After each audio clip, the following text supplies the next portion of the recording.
Hello friends, कैसे हो? सभी का आदर्श कैरी क्लासेज में बहुत बहुत स्वागत है। दोस्तों, आज का चैप्टर है आपका समास। और दोस्तों, क्लास है आपकी 8। इससे पहले आपने नहीं देखी है तो दोस्तों डिस्क्रिप्शन में सभी की लिंक मिल जाएगी, आप वहां से अपने नोट्स तैयार कर सकते हैं। और दोस्तों, ये समास इतने महत्वपूर्ण हैं, चाहे आप रीट की तैयारी कर रहे हो, चाहे पैट की, चाहे दोस्तों आप यूपी टेट, या दोस्तों आप ऑल एग्ज़ाम हिंदी की भी अगर आप तैयारी कर रहे हो जिस भी, तो दोस्तों 2-4 क्वेश्चन आपके समास से बन करके आते हैं। इसलिए फ्रेंड्स, वीडियो को आप अंत तक देखना और समास आप देखेंगे ट्रिक के माध्यम से, बहुत ही इजी तरीके से। तो दोस्तों, उठा लीजिए अपनी कलम और दोस्तों अपने स्वर्णिम भविष्य को लिख डालिए, क्योंकि दोस्तों किसी के पैरों में गिरकर कामयाबी पाने के बदले, किसी के पैरों में गिरकर कामयाबी पाने के बदले अपने पैरों पर चलकर कुछ बनने की ठान लो। तो कुछ बनने की अगर आपने ठान रखी है तो फ्रेंड्स आप अपने नोट्स बनाते चलिए। तो सबसे पहले आप जानेंगे समास के बारे में। समास होता क्या है, क्या क्या है समास में, कौन कौन सी चीज़ें आती हैं।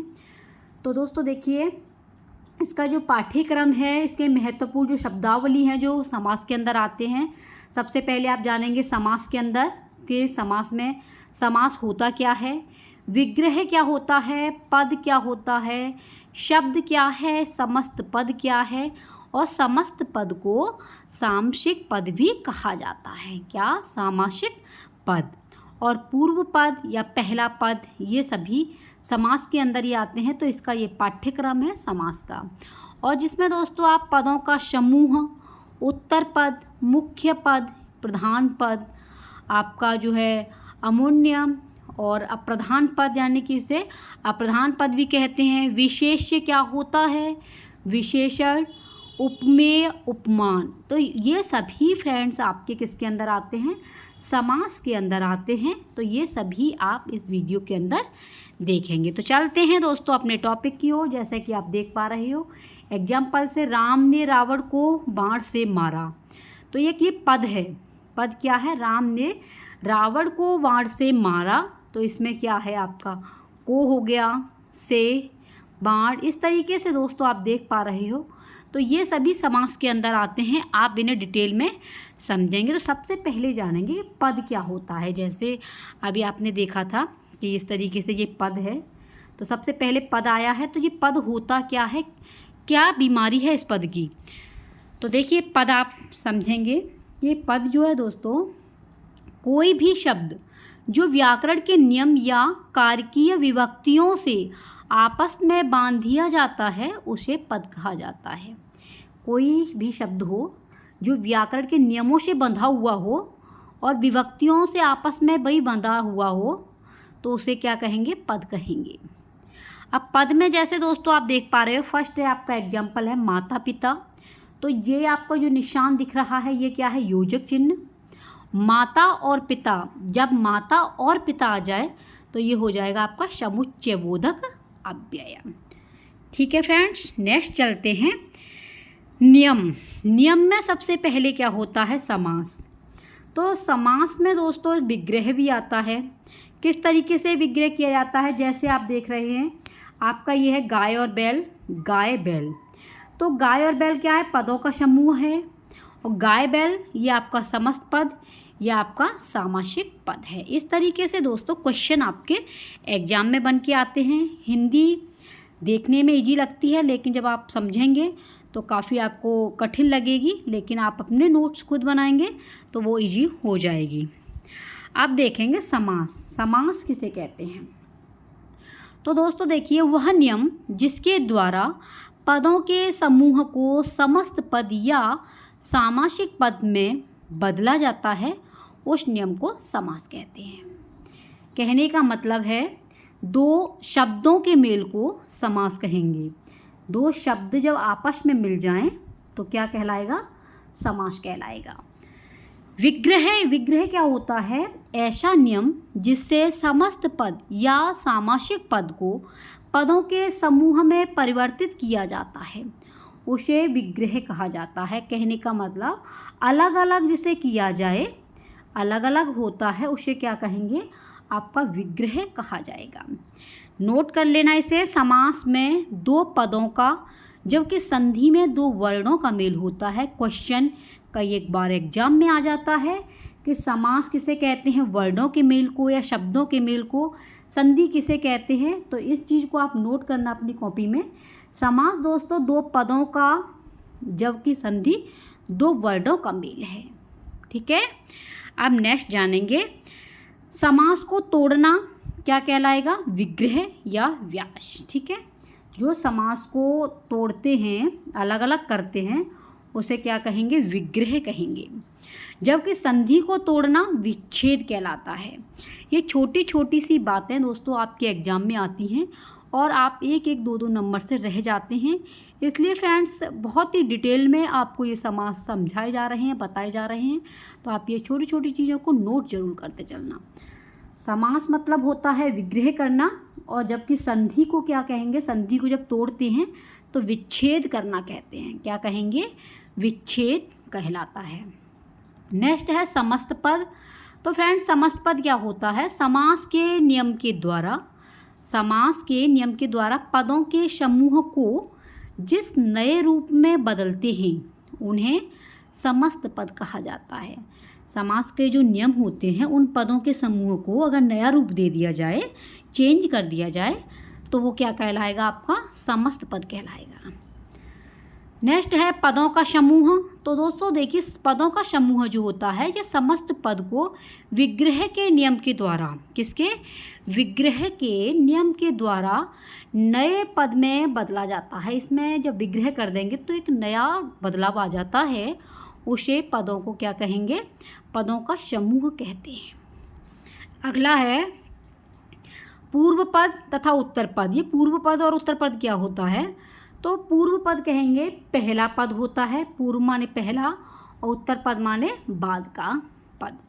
जैसे सांप और बिच्छू है, तो सांप क्या है आपका पहला है, पहले ही पद है ना सांप, और बिच्छू क्या है आपका बाद का पद। तो पूर्व पद कहलाता है पहला पद और उत्तर पद आपका बाद का पद कहलाता है। नेक्स्ट है प्रधान पद, जिसे आप कहेंगे मुख्य पद, और अप्रधान पद को गौड़ पद कहते हैं। तो इसमें जो है प्रधान पद दोस्तों होता है वो आपका क्या है, जैसे पंचवटी, तो पंचवटी में पंच माने क्या है आपका विशेषण, वटी आपका संज्ञा। तो इसमें जो प्रधान पद है वो फ्रेंड्स आपका क्या है, वटी है, और जो आपका गौड़ पद है वो आपका पंच है। ठीक है, समझ लो एक बार और।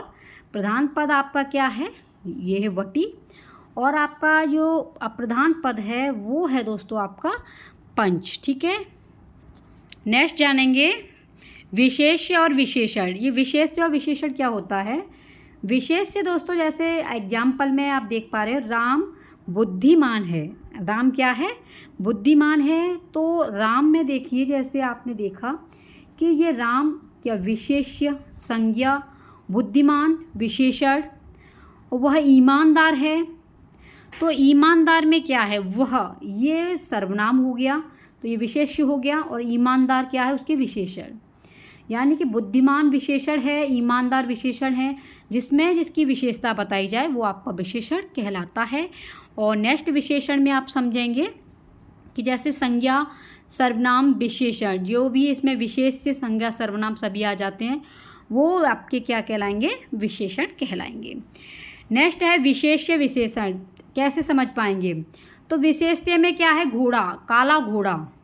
तो घोड़ा दोस्तों आपका क्या हो गया, घोड़ा हो गया विशेष्य, और विशेषण किसकी बताई जा रही है, काले की। कैसा रंग का है वो, काले रंग का है, इसलिए विशेष्य आपका घोड़ा है, विशेषण आपका काला है। नेक्स्ट समझेंगे उपमेय और उपमान क्या होता है।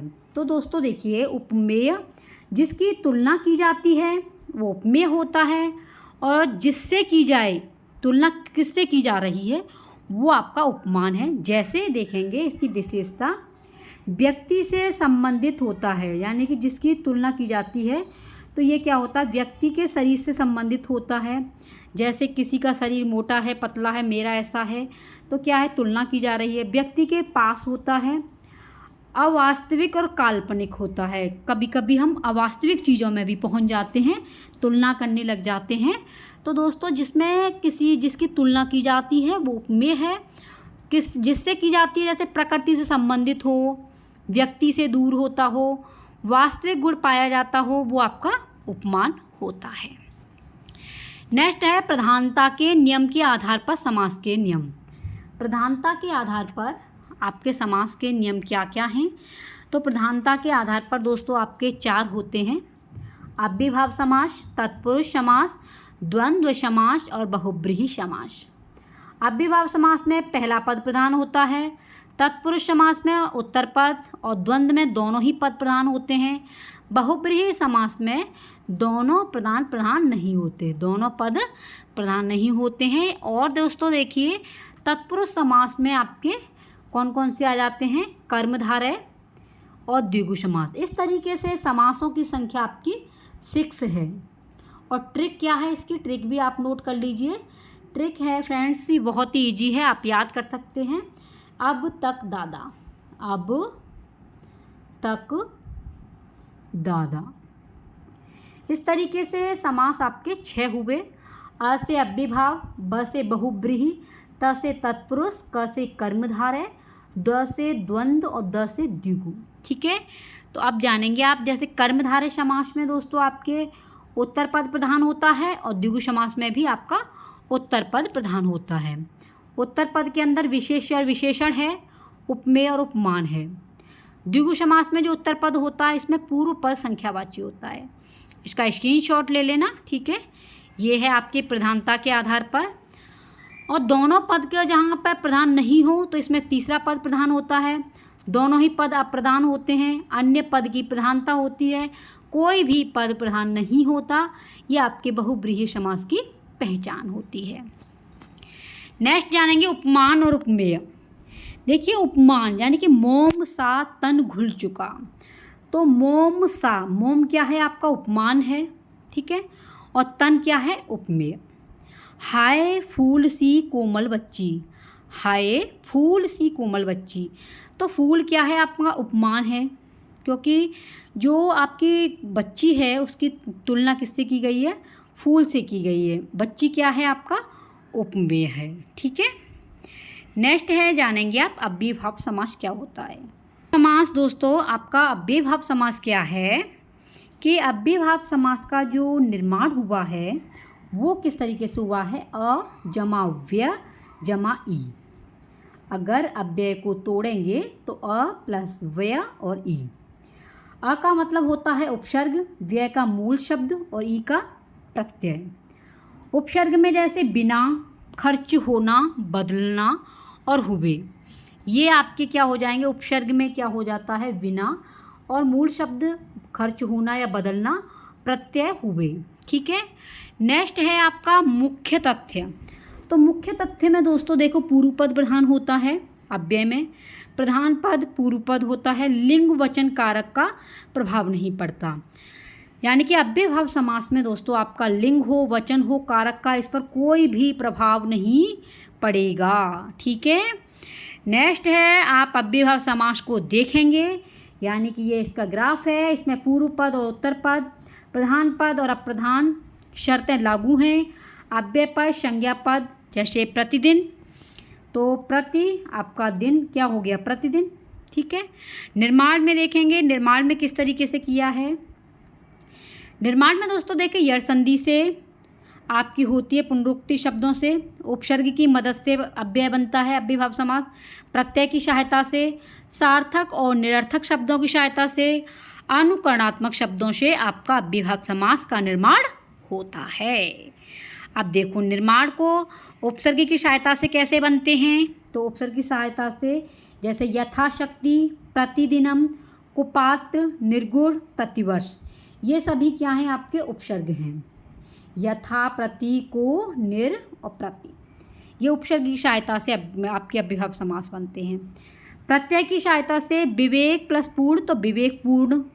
ठीक है, कुशलता प्लस पूर्वक कुशलतापूर्वक, पेट भर तो पीछे जो लगे हुए हैं ये सभी आपके प्रत्यय के आधार पर बने हुए हैं। सार्थक और निरर्थक शब्द युग्म की सहायता से किस तरीके से आपके अव्ययभाव समास बनता है? पानी और वानी, चाय वाय, खाना वाना, दाना वाना। तो दोस्तों देखिए ये सार्थक शब्द हैं आपके, ये सभी, और ये सभी आपके निरर्थक शब्द हैं। तो सार्थक और निरर्थक भी आपके अव्ययभाव समास के उदाहरण बन करके कंप्लीट हो जाते हैं। नेक्स्ट जानेंगे अनुकरणात्मक शब्दों के आधार पर, यट संधि के आधार पर और पुनरुक्ति शब्दों की सहायता से। अनुकरणात्मक पे सरासर, खन खन, टिक टिक, फट फट।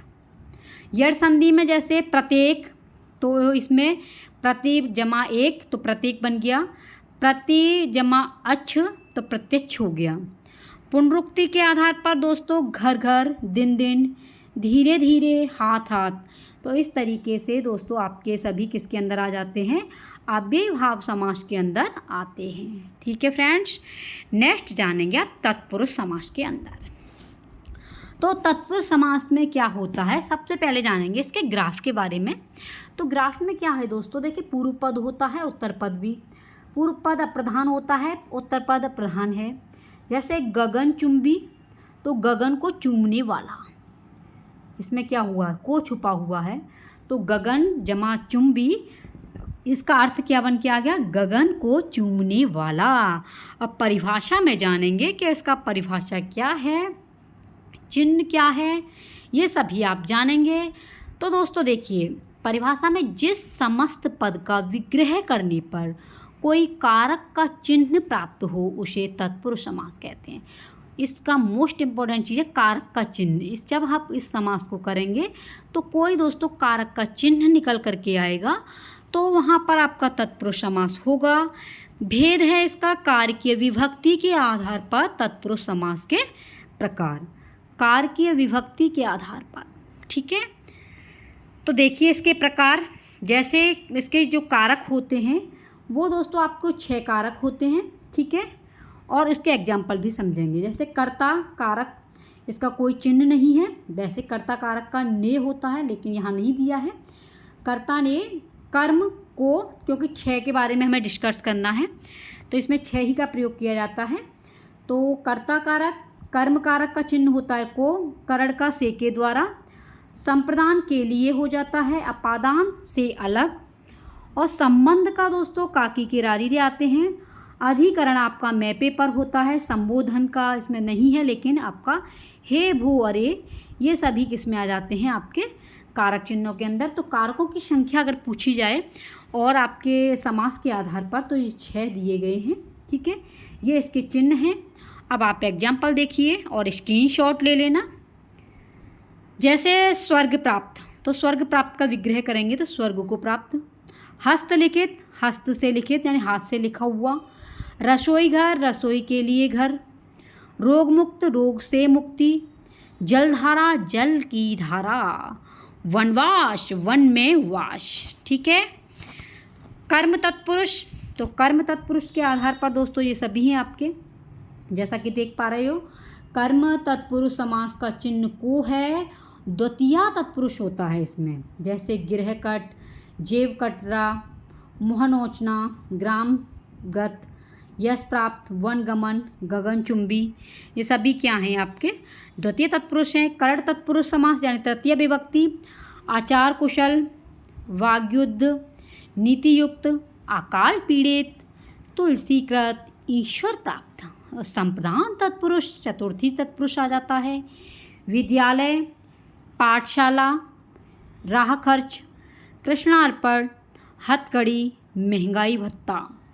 अपादान तत्पुरुष में पंचमी विभक्ति का प्रयोग किया जाता है। करमुक्त, धर्मभ्रष्ट, देश निकाला, कामचोर। और संबंध तत्पुरुष में दोस्तों षष्ठी तत्पुरुष आता है।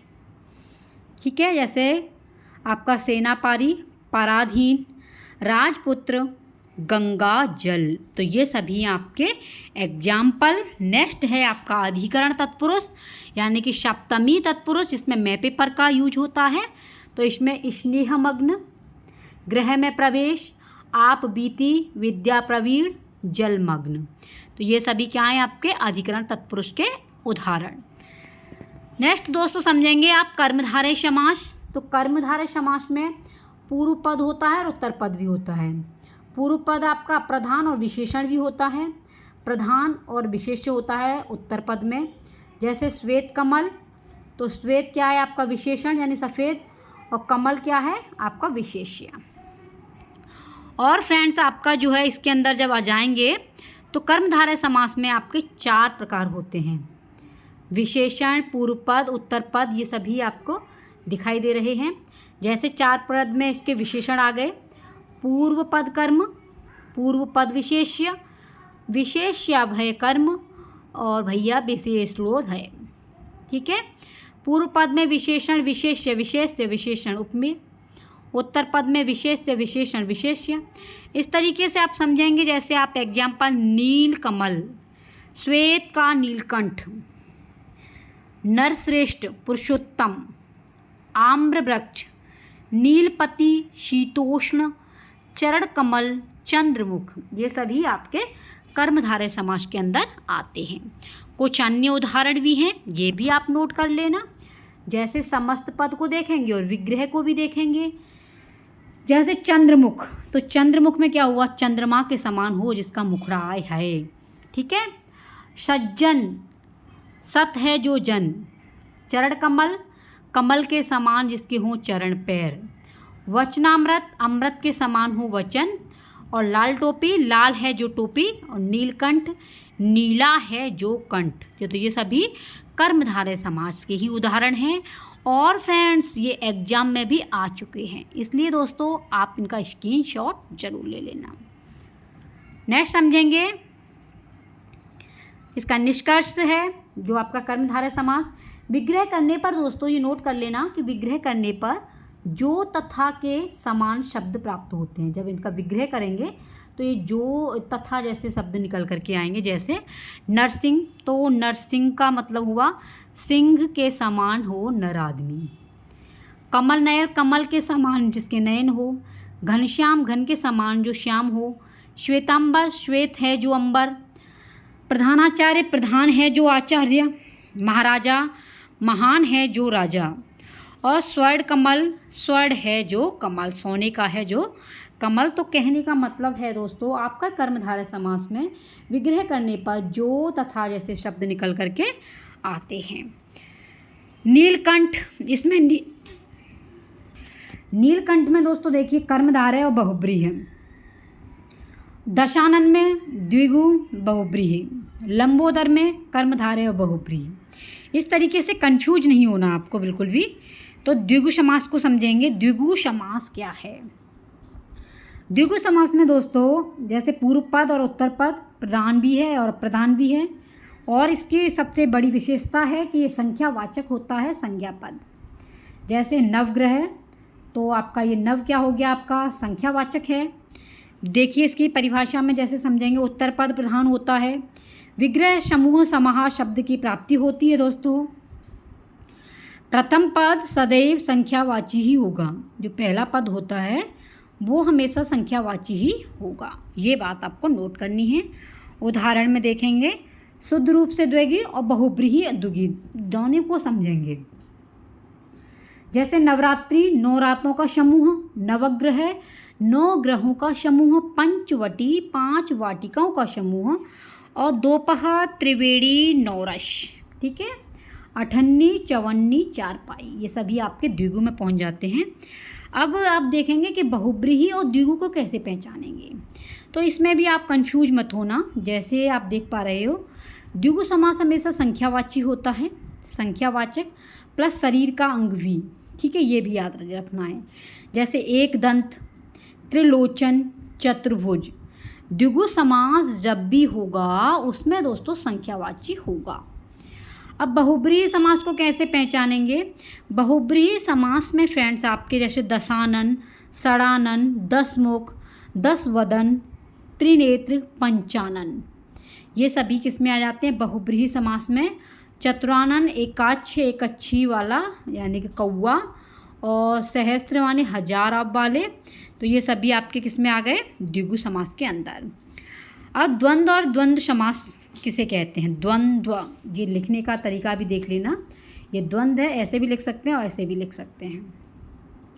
इसमें दोस्तों पूर्व पद और उत्तर पद प्रधान, पूर्व पद में प्रधान होता है और उत्तर पद भी प्रधान है, दोनों ही पद प्रधान होते हैं।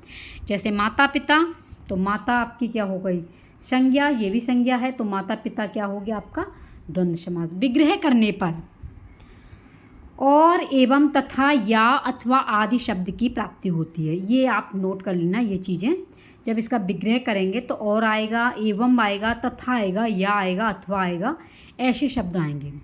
दोनों ही पद प्रधान हैं, दोनों पदों का प्राय स्वतंत्र अस्तित्व होता है। समस्त पद सामासिक पद या योजक चिन्ह से जुड़े होते हैं।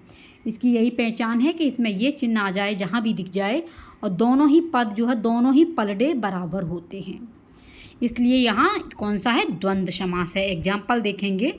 द्वंद्व समास के प्रकार दोस्तों 3 होते हैं, इतरेतर द्वंद्व, समाहार द्वंद्व और वैकल्पिक द्वंद्व। ये भी आप नोट कर लेना, ये क्वेश्चन आ जाते हैं। तो इतरेतर द्वंद्व, समाहार द्वंद्व और वैकल्पिक द्वंद्व। इतरेतर द्वंद्व दोस्तों विग्रह करने पर और एवं तथा का यूज होता है, जैसे दिन रात, राधा कृष्ण, माता पिता, गाय बैल, जैसे गाय और बैल, सीता और राम, माँ और बाप, भाई और बहन, देश और विदेश।